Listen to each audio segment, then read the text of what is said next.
This is briefly how we do it. We ask people which shows they've seen, how recently. We get them to choose from about 36 different attributes, which we've distilled down after a lot of experimental research to inform this whole process. We go down to 36 research-derived attributes, basically descriptors, which people can choose as many of or as few of in describing a show that they've watched. Here's the data for Handmaid's Tale. This is real data, and it shows where you can plot the show on each of 8 different dimensions of emotional tonality, which was one of the first findings we had when we first embarked upon this, that there are 8 different dimensions of emotional tonality that are statistically derived and remain consistent across shows, across genre, across networks. They apply equally well to SVOD originals as they do to basic cable, premium cable, anything else. That gives us the basic emotional signature of a show, and you immediately realise that 2 of the most strongly defining characteristics of Handmaid's Tale are that very, very high gravity score and the high originality score as perceived by the audience. And originality is an interesting thing. We saw it for the first season of Empire. Second season of Empire, editors are back. It wasn't so new, it wasn't so outrageous. Fairness, second season of Empire was not critically as well received, but it's still an ongoing, very successful show. So you see some attributes behind these dimensions. These are the ones that tend to pop in relation to the specific dimensions. They're not mutually exclusive, as you see, and also they're not the only ones that drive the position. But what you're able to do once you have that this position on the dimensions, you can then dig in where it appears to be interesting, where it might be differentiated or throws up some surprises, and say what are the attributes that are actually driving that. So there we go. So that's the basis upon which we then have embarked. We've done it with A&E, we've done stuff with NBC, we've done a lot of our own work as well to get to a point where we can start to say meaningfully and systematically, it's very important, what does all of this actually mean for advertisers when and to the extent that ads that appear in these shows, these environments, these emotional environments created by shows, when they are more or less aligned emotionally. Is there a difference for the same creative when one ad is really closely aligned to the show in which the viewer is exposed versus not remotely aligned? Who knows? It's the same creative. Why would there be? Well, that's what we've investigated using literally hundreds of ads and thousands of ad show combinations to get to a point where we have a statistical model to be able to predict on that. And I think from the perspective of people who work in ad sales, we're consistently asked, especially when we're doing things like integrations and brands and entertainment, to do these one-off type proprietary studies to prove the effectiveness of the campaigns. And then ultimately what happens is it tends to be a very, very expensive process.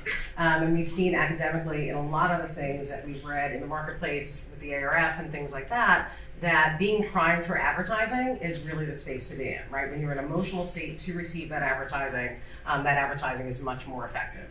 So Mike's going to take you through a little bit more detail of how that process actually works. And then I'm going to hand it over to me. So, very simply, don't read all those little words, even if you put them back. You have to have slides with lots of words on because it makes you look more clever. Because I don't carry that. I mean, basically, if you think about this, where's the scope for emotion to really make a difference? It doesn't exist everywhere across the board. And emotion is never going to replace the issues of reach, of audience targeting. But our work is suggesting that there's an opportunity to create an overlay on audience targeting and reach and frequency to be able to get more out of the emotional context in which an ad is exposed. So on the one hand, you've got scale, which is obviously the function of the platform. At that end of the spectrum, what does the platform actually deliver? The platform itself, not a lot at all. Some networks, on the other hand, you're moving towards some networks actually consistently being able to deliver. Others, not so much, because they have a much broader range of programming. It's less well defined. It comes to the programming. Targeting, obviously, is key. In the middle, you only want to be reaching audiences that are appropriate, whether that's by the age 6 demos and all the rest of it, which we'll never get rid of. Also, consumption patterns and so forth. We're getting way more sophisticated in how we target audiences using different data sets in a more and more sophisticated way. But when you start to look at the programs themselves and the ad alignment, That's where emotion starts to kick in, because that's where you're looking at the context in which the ad is being exposed, not just to whom it is being delivered. And then you can translate that down to the advertiser: brand lift, perceived relevance, purchase intent, all the usual things that go into the work we do on ad receptivity. A little bit of the science that's gone into the work we've done. As I said, we've done a great deal of testing. Rather than go into the ins and outs, because there's a huge amount of it, really looking at the work that we did, understanding whether or not there is an effect, we found that at the highest level of similarity, I can't see because there's a wrinkle in the screen for some reason. There you go. At around 80% similarity between ads and shows. So that's pretty unusually high. You know, you can find higher similarity show to show, but ads on shows. You know, they're way shorter, they're there to convey information and all the rest of it, even branding oriented ads. But when you look at the highest level of similarity, we're seeing an overall lift of 10% above what the ad can achieve on its own, and 15% for purchase intent. Okay? Which is a lot when you think about adding that number to what the ad achieves. And we did that because we needed to test the ad in isolation to give us a benchmark. It's not how people will ever see it, but you need a pure benchmark to be able to say, okay, that's what the ad can do. Now we can isolate the program effect by looking at that ad in the context of many, many different shows and in the context of the extent to which it emotionally aligns. So we had all these other models which are very similar for other ad receptivity measures, how much people like it, perceived relevance and so forth, as I've mentioned. And it is just a really simple way of showing the results of that kind of thing. Whether you've got low or high emotional alignment. Same ad, it was a Nestle ad, put that in the context of America's Top Model. We saw 42% similarity between the ad and the show. It gave us a 2% lift over and above what the ad would deliver in isolation. The same ad placed within the voice, because of the creative for that specific spot, gave an 11% lift over and above what the ad could achieve. So looking at kind of apples to apples, where the variable is the show, I saw a different show effect by a factor of 9% lift. So that's kind of where we're going now. And Teresa and her colleagues are actually among the forerunners. We have a small number of clients using this now, but Teresa and her colleagues are actually starting to integrate this into how they go to the upfront this year with emotion at the fore. And so one of the things that we started to look at is trying to figure out how ads measure up in their industries and across the advertising landscape. And so one of the ads that we tested, I can click on you can do that. Yeah, one of the ads that we looked at was a Christmas morning ad. And when you think about this particular ad, and I think, I'm going to show it to you here, maybe I'll show it to you before I talk about it. It's a Walmart ad. Yeah, it's a Walmart ad that they did over Christmas. But when you look at the ad in isolation, that ad has an overall evaluation of 3.84. And so what does that actually mean? It actually brings a higher number to what the average retail ad is. It's a really, really good ad to take a look at. And when you look at that Christmas morning ad across all of the effectiveness and the resonance KPIs like purchase intent and likability and relevance and things like that, all of those numbers over-index what the retail average was.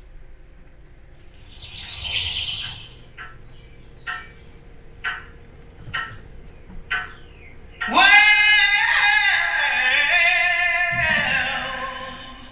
you know you make me wanna kick my heels up and shout, throw my hands up and shout, throw my hands back and shout, come on now, shout, yes,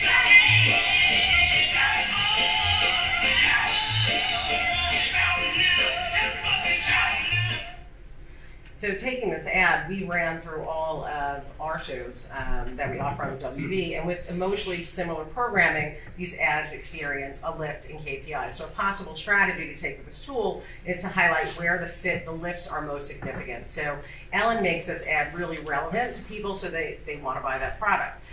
That gives you leverage for so many advertisers and justification to perhaps, I don't know, charge Walmart a little bit more money. But when commercials and shows are emotionally similar, ads experience a boost in the KPI evaluation from the respondents. So the more emotionally similar an ad is to a show is to a commercial, the higher lift is in the KPIs. And this is exemplified here in this Walmart Christmas morning ad. And so what we started to look at is kind of taking bundles of programs, right? So when advertisers are buying shows, they're buying shows in a group, right? They're buying shows, they're buying ROS, and so kind of testing all these different opportunities with show pairings and how they relate to particular advertising. You'll see that the power of adapting the campaign schedule for ads actually optimizes that campaign. So we created 2 bundles for this particular ad, bundle 1 and bundle 2, which I'll show you in the next slide. When you look at bundle 1, that has a bunch of shows there, you'll look at the overall lift. It gives you a 3.8% lift in all the key metrics across the emotional resonance. And then we created the second bundle to say, all right, so what does it look like in comparison? And with that ad specifically, the bundle 2, while it performed well, didn't perform as well as the first bundle, right? So you're thinking about optimizing what you're selling, what packages you're putting together to match up with the ads that you were getting, the creative that you're getting. Yeah. Well, I think it's worth mentioning, of course, is if you're a brand marketer, these numbers are extremely appealing. That's right. Because again, remember, these are on top of what the ad will achieve itself. This is not a sum total. And if you're a marketer, you are giving everything you've got to get a fraction of a percentage lift on any of these metrics day in and day out. And I know a lot of us lose sight of that in certainly in the media space, where we kind of want to see sexy big numbers. Yeah. If it's not double figures, we don't get too excited. They're almost not plausible when you go talk to brand marketers. Yeah, and when we do things like, and a lot of people in the ad sales space do work within cohort analyses, right, on point of sale data, you're seeing those lifts around that same number, and advertisers go crazy when they see a 1% or 2% lift in actual sales. So it kind of aligns with the numbers that you would see looking at point of sale data. So emotionally matching shows creates a really powerful case for the media sales. So instead of prioritizing ratings and primetime exposure and attaining you actually get a higher ROI with cost-effective, emotionally similar programming to the content that you're showing in the ad. So this is an example, obviously, put together just a small number. This doesn't represent a whole schedule that an advertiser is going to be part of. One of the things we're doing right now is working with clients to see how you can optimize a buy across the portfolio, whether that's about one major network or several networks that somebody owns. On the buy side, you can look at this and say, I want to look across the entire landscape and see where I want to allocate my money, where I can actually first find the right audience based on demos and audience targeting criteria and campaign criteria. But then, how do I optimize? How do I really get my best bang for my buck? Here's another way of doing that and enhancing that with this overlay. And we did various amounts of these bundles, right? Just putting bundles of shows together and testing different ads with those shows. And when you look at this one, this is the ad for It's the Amazon Fire. the Amazon Fire ad. I'll show you what that looks onto like. the platform. And that is my final offer. So, what do you say to that? Action. Alexa, rewind 5 seconds. What do you say to that? Alexa, rewind 3 seconds. It never gets old.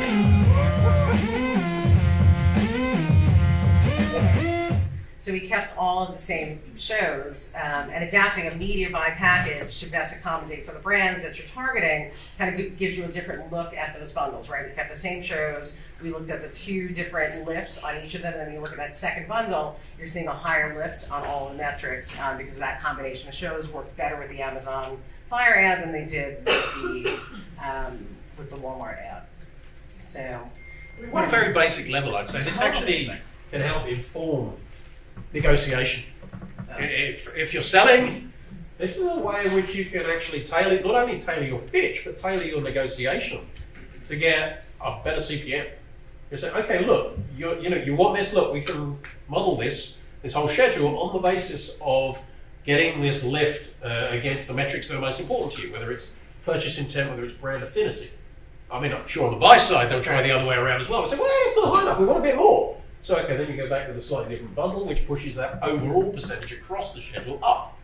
I personally don't see us at a point where we're going to be looking at breaking down individual shows. I don't think buyers want that, certainly based on the conversations that I've had. People on the buy side who are interested in this are actually saying, well, look, we just want to look at how the schedule's going to play out. Give us a number, and then we can argue about the number. And then it's your job to go away and make that number a bit better if we're not happy with it. right? And that's a testing part of it, but I really think the key takeaway is exactly this, is when you find a similarity between the program content and the ad, you'll see the lift change. And it's experimentation for a little while, but the way most people sell shows, the way we sell shows and packages and things like that, we have the opportunities to kind of optimize the schedule for any of the advertisers, and we did this in 26 minutes. We did, but one other thing I want to say, we thought, let's get the simplest kind of conclusion slide we possibly can. We've already used it, so let's bring it back out. Bring it back. The other thing I would say about that is kind of one thing I really want to do, and it's an obvious question, so I'm kind of anticipating it in case somebody else asks it, about modelling this against actual sales, because attribution is obviously the flavour of the month, and rightly so. Hopefully it'll be the flavour of more than a month. But that is, I think, where we want to go with this next. And actually say, okay, we've got the model. The model we have a lot of confidence in. It's very robust, based on a huge amount of testing, a lot of data inputs, a lot of sophisticated modelling. And it holds up at scale across the board. But what we want to do is to start aligning this with data that is going to enable us to get this plugged into attribution engines. And started a conversation at the moment with somebody who has both media spend data, and the schedule and all the rest of it, and sales data, in order to be able to say, all right, does this actually line up? Can we see not only that emotional alignment definitely works when you're starting to look at these metrics at the level of ad receptivity, the way we typically test and assess all this stuff, but actually can we use it as a robust, reliable projective model for actual sales based on a similarly robust process of analysis and a body of data. So that's where I think we're going to go next with this. So we've run out of slides, which we obviously run out of anything to say. Thank you very much. We're now worthless.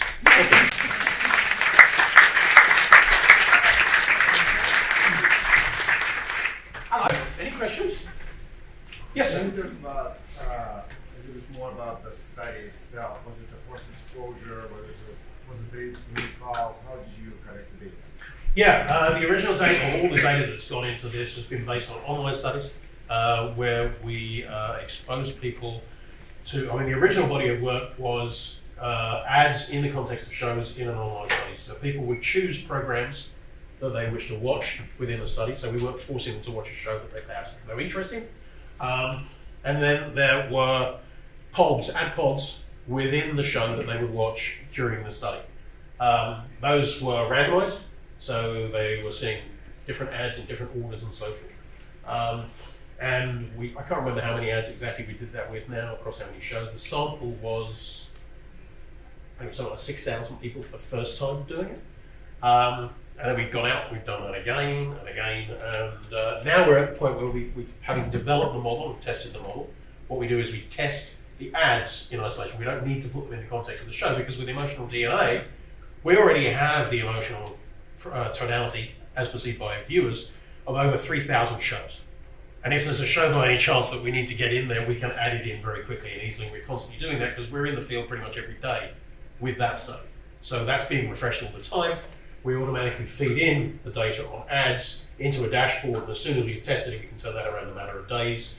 Clients are able to access that through the dashboard and start playing with it and see how a specific ad or ads for particular advertisers perform within their portfolio, or for that matter, across a broader landscape if they're looking at the competitive angle on this, and with reference to advertisers in the competitive set for the client as well.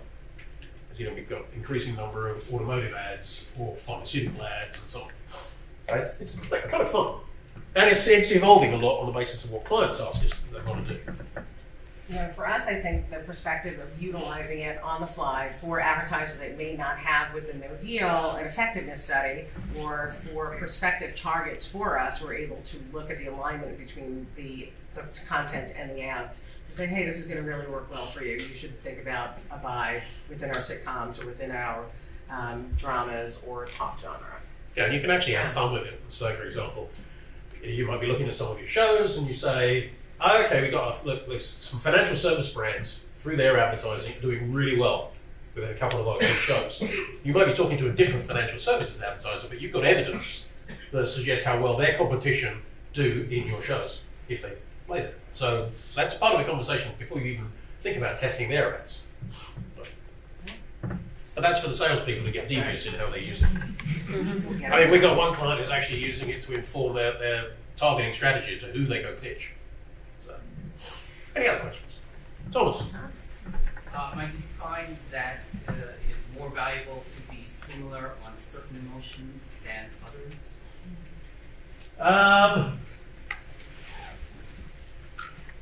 Joe, that's a really interesting question. I think the answer to that is yes. But now if I've said yes, I've got to remember which ones. That's the next question, isn't it? I might sort of, oh, Alan, good God. You can ask a question even though you didn't say it. That's a distraction technique, by the way. Aaron, do you remember? Are you seriously asking? I'm trying to remember. Well, I mean, I never, so, no. Oh, I didn't. Not But really. Mike, let's put it this way. Do you look at the data in that way? So if, for example, an advertiser is only able to hit on 4 of the 8 emotions, do you look at that and try to find which 4 are the best? You can do that. I think it always comes from the show part, though. Like the testing that I've done, it's coming from the show, right? If the show is funny, if the show is whatever it is about that particular show, I work the other way, right? I work from the program first to the Actually, it ad. works both ways. I know it does. I mean, that's but it your always perspective, stems yes. From, I always make it stem from the program, but it can work the opposite way. We get creative from an advertiser. It's like, all right, let's run this against all the shows that we have and make recommendations on to what the best fit is. Yeah, I mean, the bigger tool can actually tell you where your shows will be strong against key attributes or dimensions. I mean, Horizon Media, probably they're the agency that's really into this from a planning and buying point of view. And what they look at is specific campaigns for their clients, and they understand what their clients want to be known for through this campaign. It might be particular attributes, it might be uplifting, touching, or whatever. They say, fine, we want to find our audience, and we want to find more shows that have that. This tool enables you to do that if those are the specific ones that they're looking for, because it naturally surfaces those. Of course, the creative may let you down. And this is actually one of the really interesting questions. The networks always get caned for the creative sucking. They say, well, the campaign didn't work. You didn't deliver for us. I said, well, actually, your creative sucked. And you might not want to put it in quite those terms. I can, because I'm not telling you to. But you can illustrate that with data and say, well, look, here's a disconnect. And here's a better way of actually placing these ads to get you demonstrably better results. So there's a lot of flexibility in how you can actually utilize what the data shows you. But you're never going to find ads that knock it out of the park on each of the dimensions, or even perform equally well or equally badly on each of the dimensions. There are very few shows that do that. I deliberately had This Is Us up there because it's one of the ones that does remarkably well on 6 of the 8 dimensions. And I don't believe there's another single show in the ecosystem that does that yet. There are some that have emerged since This Is Us premiered that are starting to get there. Yeah. Have you found that we always want to see emotional sort of congruency between the type of ad that we're seeing and the type of content that we're watching? I mean, that yields the best results in terms of the performance of the advertisement, or are there ever instances where, I want to oversimplify things, you're watching, a funny, happy show where having sort of shocked by an ad that is, serious in some way, is maybe more effective for some reason. Yeah, I mean, it's talking about cognitive dissonance and so on. Yeah. And you reference what we want to see, and then you kind of switch to what works, which are obviously 2 different things. Exactly. But I'll take it as you're really asking about what's effective. Right. The model tells us that similarity is what drives results. And I'll give you an example of where that tends to play out. Simply speaking, and I'm talking in general terms, ads are about giving information. Even ads that are primarily branding ads give you information. So they tend to do well on the dimension we call smarts, which is about being informative and you feel you've learned something. You may be wildly entertained at the same time. A lot of programming does that as well. A lot of unscripted programming of a certain type does that, not all unscripted. You talk HGTV, you talk Food Network. A lot of the Discovery portfolio works very nicely like that. And in the same way, those ads which are high in smarts sit very well with shows that are also high in smarts, like the HGTV shows. As long as they hit the right audience, they're going to be very relevant and very effective. Now, of course, if you're not hitting the right audience, why are you putting your money there? But it does demonstrate whether or not creative will work hard for you in that environment, all things being equal. Yeah. Looking at the emotional tonality of the programs versus all the advertisements you profile, what is the biggest disconnect in supply between we have a whole bunch of ads hitting this emotional tonality and we seem to have short-term programs matching it? That's a good question. I don't know the shows that have those ads. It may be that dimension of smarts that I was just talking about, which goes really well with, as I said, a lot of unscripted shows. It's not only unscripted shows. Certain dramas you get to learn quite a lot as well. Less so most comedies. Ads tend to do quite well on that front. Unless it's an incredibly familiar brand and it's not really about giving you information, just coming to remind us this. A lot of shows really aren't about that. They're anything but that, in fact. So that's one point of disparity, if you like, divergence. It's also answers the question.